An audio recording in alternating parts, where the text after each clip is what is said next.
श्री शिवाय नमस्तुभ्यम। दोस्तों, जैसा कि आप सब जानते हो 20 फरवरी मंगलवार के दिन पड़ रही है जया एकादशी तिथि, जो कि इस दिन को बहुत ही खास एंड विशेष बनाती है।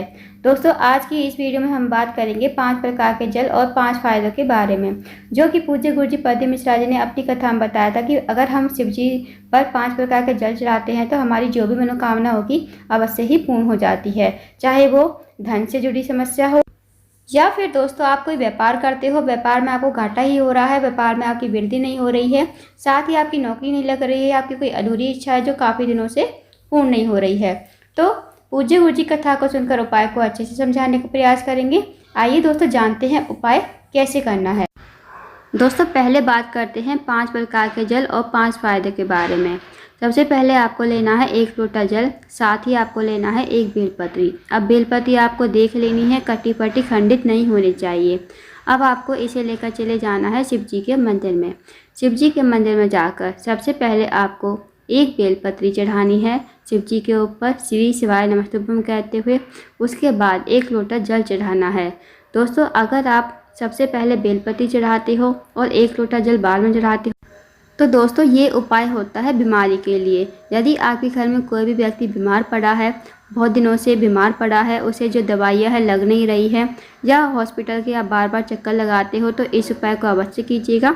1 बेलपत्र आपको चढ़ानी है सबसे पहले, फिर आपको चढ़ाना है 1 लोटा जल। दोस्तों, ये हो गया पहले प्रकार का जल, तो आपको पहली बार ये जल चढ़ाना है। अब बात करते हैं दूसरे प्रकार के जल के बारे में। इसके लिए आपको लेना है 1 लोटा जल तांबे के पात्र में, साथ ही आपको लेना है 1 बेलपत्री। अब इन्हें लेकर चले जाए शिव जी के मंदिर में। शिव जी के मंदिर में जाकर सबसे पहले आपको 1 लोटा जल समर्पित करना है श्री शिवाय नमस्तुभ्यम कहते हैं।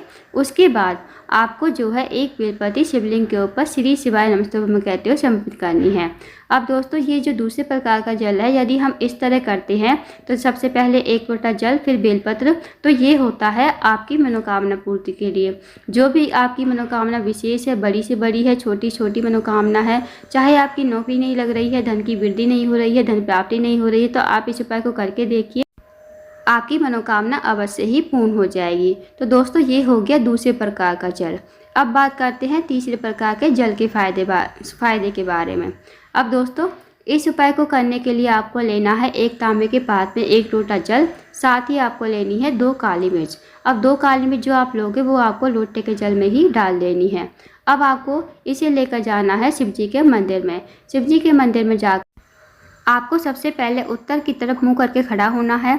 फिर आपको सबसे पहले जल चढ़ाना है गणेश जी के स्थान पर, फिर भगवान कार्तिकेय, फिर माता असुरसुंदी, फिर पार्वती जी के हस्तकमल पर, फिर आपको पूरा का पूरा जल शिवलिंग के ऊपर समर्पित कर देना है। अब दोस्तों, आप सबको बता दें कि शिव जी का जो पूरा परिवार है जलाधारी पर ही विराजमान है। तो गणेश जी का स्थान जो होता है जलाधारी के राइट साइड पर, भगवान कार्तिकेय का जलाधारी के लेफ्ट साइड पर, माता सरस्वती का जो स्थान होता है वो जलाधारी के बीचों बीच में होता है, नाग देवता की तरह बनी हुई होती है।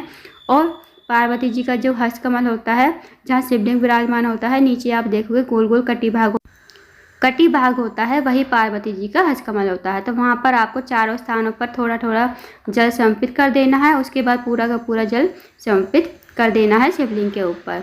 अब दोस्तों, यदि हम तीसरे प्रकार का जल और इस उपाय को करते हैं तो अगर आपको नौकरी नहीं मिल रही है, आप किसी सरकारी एग्जाम की तैयारी कर रहे हो या आपने सरकारी पेपर दे दिया है, उसका रिजल्ट जो है आने ही वाला है, आपको जीवन में सफलता नहीं मिल पा रही है, तो इस उपाय को करके देखिए।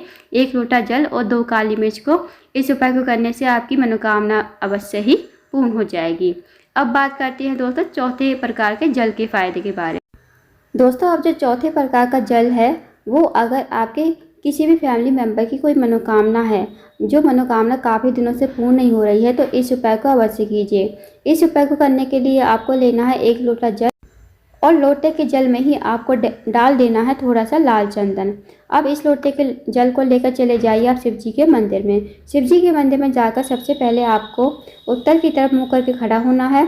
फिर आपको पूरा का पूरा जल शिवलिंग के ऊपर श्री शिवाय नमस्तुभ्यम कहते हुए समर्पित कर देना है। महादेव से प्रार्थना करनी है कि मेरे घर के सदस्य की ये मनोकामना है, आप मनोकामना बोलिए और इस उपाय को जरूर करके आइए। तो चौथे प्रकार का जल का फ़ायदा दोस्तों आपको पता चल गया होगा कि आपके घर की फैमिली मेम्बर की कोई भी मनोकामना है तो वो मनोकामना अवश्य ही पूर्ण हो जाएगी।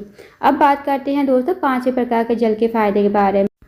यदि दोस्तों आपके घर में लड़ाई झगड़ा होता रहता है, छोटी छोटी बातों पर झगड़ा हो जाता है, आपके घर में सुख शांति समाधि बिल्कुल नहीं है, तो इस उपाय को अवश्य कीजिए। इस उपाय को करने के लिए आपको लेना है 1 लोटा जल, साथ ही आपको लेना है एक कोई भी अनाज का दाना, या आप चावल का दाना ले लो, गेहूं का दाना ले लो, तो आपको कोई भी दाना ले लेना है और उसी लोटे के जल में डाल देना है। बस आपको एक ही लेना है, इस बात का ध्यान रखना दोस्तों। अब इसे लेकर चले जाइए शिव जी के मंदिर में। शिव जी के मंदिर में जो आपने अनाज का दाना लोटे के जल में डाला है वो आपको उत्तर की तरफ मुँह करके खड़ा होना है। फिर आपको ये लोटे का जल जिसमें आपने एक चावल का दाना, जो भी गेहूं का दाना डाला है, जो भी, ये आपको 5 स्थानों पर समर्पित करना है। सबसे पहला जो स्थान है गणेश जी का, फिर भगवान कार्तिक है, फिर माता असोसुंदी, फिर पार्वती जी का हस्तकमल, और जो भी जल बचेगा वो आपको शिवलिंग के ऊपर श्री शिवाय नमस्तुभ्यम कहते हुए समर्पित कर देना है। यदि दोस्तों आप 5 प्रकार का जल शिवलिंग पर चढ़ाते हो तो कभी आपके घर में बीमारी प्रवेश नहीं करेगी, हमेशा आपका परिवार खुश रहेगा और आपके परिवार में उन्नति तरक्की होती रहेगी। तो दोस्तों ये थे 5 प्रकार के जल और 5 फायदे। तो दोस्तों इस वीडियो में हमने जान लिया कि 5 प्रकार के जल और 5 फायदों के बारे में। तो इस उपाय को आप कभी भी किसी भी दिन कर सकते हो, जरूरी नहीं है कि आपको एकादशी तिथि के दिन ही ये उपाय करना है। तो दोस्तों इस विशेष उपाय को अवश्य कीजिएगा। अब जानते हैं अगले उपाय के बारे में। अगला जो उपाय है दोस्तों वह है, अगर आपके जीवन में धन की बहुत ज़्यादा कमी है, व्यापार में वृद्धि नहीं हो रही है, पैसों की बहुत ज़्यादा तंगी है, आर्थिक समस्या से बहुत ज़्यादा परेशान हो, या फिर आपके घर में हमेशा लड़ाई झगड़ा होता रहता है, घर में सुख शांति समृद्धि बिल्कुल भी नहीं है, तो इस विशेष उपाय को अवश्य कीजिए। इस उपाय को करने के लिए आपको लेना है 1 लोटा जल, साथ ही आपको लेना है एक सफ़ेद फूल। अब केतकी के फूल को छोड़कर आप कोई भी सफ़ेद फूल ले सकती हो। उसके बाद इस उपाय को आप सुबह के टाइम में कीजिए। अब आपको चले जाना है शिव जी के मंदिर में। शिव जी के मंदिर में जाकर सबसे पहले आपके पास जो सफ़ेद फूल है वो आपको शिवलिंग के ऊपर कुंदकेश्वर महादेव का नाम लेते हुए समर्पित करना है। आपको नाम लेना है दोस्तों कुंदकेश्वर महादेव का, इस बात का विशेष ध्यान रखें। उसके बाद जो आपके पास 1 लोटा जल है तांबे के पात्र में, वो आपको माता असोसुंदी के स्थान पर समर्पित करना है।